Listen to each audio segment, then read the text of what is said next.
Je viens d'un parcours un petit peu atypique puisque j'ai commencé par la littérature. J'étais passionnée de lettres. J'hésitais entre une carrière dans l'édition et une carrière dans l'art. Parce que pour moi, la littérature et la peinture, c'est la même chose. Ce sont des formes d'art différentes qui expriment le monde et qui donnent un regard sur le monde de la même façon.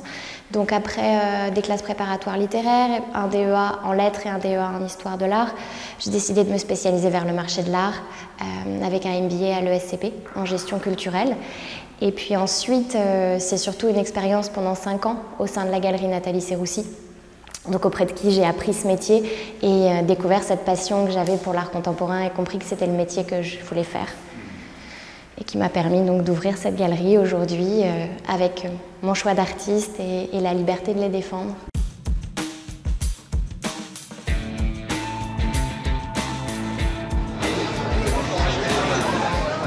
Il y a de plus en plus de femmes galeristes, mais c'est pas évident. Les grandes galeristes ont dû se faire leur place et c'est encore difficile aujourd'hui. Enfin, moi je le vois vis-à-vis des clients, vis-à-vis des professionnels, sur les stands, à la galerie. La plupart des hommes d'un certain âge viennent me demander où est le directeur de la galerie. Et c'est vrai que pour moi c'est important d'être jeune, d'être une femme, d'être galeriste et de représenter aussi des femmes artistes. Alors Nathalie, oui bien sûr, c'est le grand modèle pour moi de la galeriste qui a tout créé elle-même avec ce succès qu'on le connaît, cet œil extraordinaire sur les artistes modernes et contemporains. Pour moi ce qui est important c'est entrer dans le monde de l'art, entrer dans le monde d'un artiste et le faire connaître et permettre aux gens de découvrir ce monde aussi, de faire en sorte que la culture soit le plus répandue possible. Et dans mon parcours, c'est le métier de galeriste qui m'a permis le plus aisément d'atteindre ces objectifs en fait. Et faire ce métier pour moi c'est vraiment ça, c'est vraiment entrer dans ces mondes extraordinaires de la pensée d'un artiste, comprendre cette vision du monde que chacun d'entre eux apporte et la faire partager. Moi, la galerie, c'est pas une galerie qui est fermée, qui n'est ouverte qu'aux professionnels et aux collectionneurs. Le but, c'est vraiment aussi que chacun puisse entrer dans la galerie. Je pense que quand on est galeriste, on a un peu ce rôle aussi de faire partager l'art. Il n'y a pas que dans les musées, mais aussi dans les galeries. Il faut que le grand public puisse venir comprendre l'art contemporain, qui est pas toujours facile à comprendre, et qu'on soit aussi à la disposition des personnes pour leur expliquer, pour leur faire comprendre cette vision qu'apportent les artistes. Paris, il y a Saint-Germain-des-Prés avec les galeries très installées, il y a le Marais plus traditionnel avec les grandes galeries d'art contemporain, et puis il y a ce petit quartier derrière Beaubourg d'arts et métiers avec la rue Chapon, la rue des Gravilliers, la rue de Montmorency, avec quelques galeries installées depuis très longtemps, mais aussi une dizaine, voire une quinzaine de jeunes galeries qui ont moins de 10 ans. Et de personnes un petit peu comme moi qui sont là pour promouvoir des artistes, pour les défendre avec un programme extraordinaire, plein de dynamisme. C'est un petit peu les deux. C'est un avantage au sens où on est plein de projets, on est plein d'enthousiasme, on a tout le temps envie d'aller de l'avant et puis on a envie de grimper, de construire quelque chose, de faire monter les artistes en même temps que la galerie. Et puis bien sûr, c'est un petit inconvénient parce qu'il y a plein de choses qu'on ne connaît pas. Je pense qu'on fait des bêtises aussi quand on est jeune parce qu'on n'a pas l'expérience. Mais c'est pas grave, on se casse la figure et puis on expérimente les choses et puis on rebondit et on avance.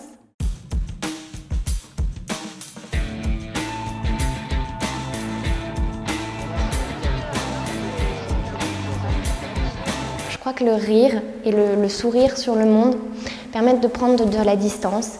Et puis d'avoir ce regard un peu distancié qui permet d'appréhender les choses plus agréablement, d'appréhender les autres de façon plus paisible, plus sereine. Et l'art, c'est un petit peu la même chose, c'est cette distance sur le monde, une espèce de filtre qui reconstruit le monde, qui reconstruit l'environnement et qui permet d'appréhender les choses avec plus de calme, plus de sérénité, plus de complexité et à mon avis plus de gentillesse et de bienveillance avec les autres. Et le rire, c'est la même chose et c'est vraiment fondamental pour moi. Je pense qu'il n'y a pas d'art sans décalage, sans humour, sans distance. Et peut-être par ma culture aussi, par mon histoire, sont des choses fondamentales pour moi. Et je trouve que quand on sourit aux gens, les gens vous sourient. Ça peut paraître un peu naïf, mais ça fonctionne. On n'a pas besoin d'être un requin pour réussir dans la vie. On peut aussi réussir en étant aimable. Les choix se sont faits vraiment au fur et à mesure des rencontres. J'ai pas de ligne ni géographique, ni de médium particulière. Je pense qu'une galerie, c'est un ou une galeriste, c'est un œil, et que cet œil et cette sensibilité propre à une personne créent sa ligne directrice d'elle-même. Pour Florine Stéphane, par exemple, il me semblait important d'abord de montrer de la peinture, d'ouvrir avec une exposition un peu forte. Il y a peu de peinture dans l'art contemporain et en même temps ça revient un petit peu à la mode. Et c'était important pour moi de dire l'art contemporain, ça peut aussi être de la très bonne peinture. Un feeling et puis le fait d'établir un nouveau dialogue, une confiance avec cet artiste, pourquoi moi et pas une autre galerie et pourquoi cet artiste et pas un autre. C'est quelque chose qui se passe entre deux personnes, je pense, une communauté de pensée et de perception du monde. Et puis voilà, la volonté de créer quelque chose ensemble. C'est de l'humain avant tout, ça reste de l'humain avant tout. C'est un travail d'accompagnement, ce sont des heures de discussion avec les artistes dans la production, dans l'accompagnement de la création des œuvres. Et ça doit bien se passer humainement avant tout. Oui, une fois qu'on représente un artiste, c'est vraiment un travail proactif d'aller chercher les gens pour les faire, c'est ce que je vous disais tout à l'heure, faire venir le public au travail de l'artiste. C'est pas le travail qui va tout seul chez les gens, il faut aller chercher les gens, aussi bien le grand public que les institutionnels, que les collectionneurs. Il faut les faire venir à ce travail, leur faire comprendre que ce travail est formidable, leur donner envie de le représenter, de le montrer, de l'acheter, de le collectionner. Et oui, c'est le travail, c'est vraiment le travail de fond d'un galeriste, c'est ça. Amener les gens au travail d'un artiste. Moi, c'est vraiment pouvoir continuer à construire le rythme d'exposition de 5 ou 6 expos par an en produisant des œuvres. Vraiment, c'est important pour moi de produire les œuvres et les expositions avec mes artistes, de les accompagner dans leurs projets institutionnels, d'avoir des collectionneurs qui me suivent, de faire entrer leurs œuvres dans des institutions publiques et puis, oui, de pouvoir participer à quelques foires que j'aurais choisies. Et puis, durer, vraiment être là sur la durée. À la fois c'est étonnant, on ne comprend pas ce qui se passe et à la fois j'ai l'impression d'avoir toujours été là.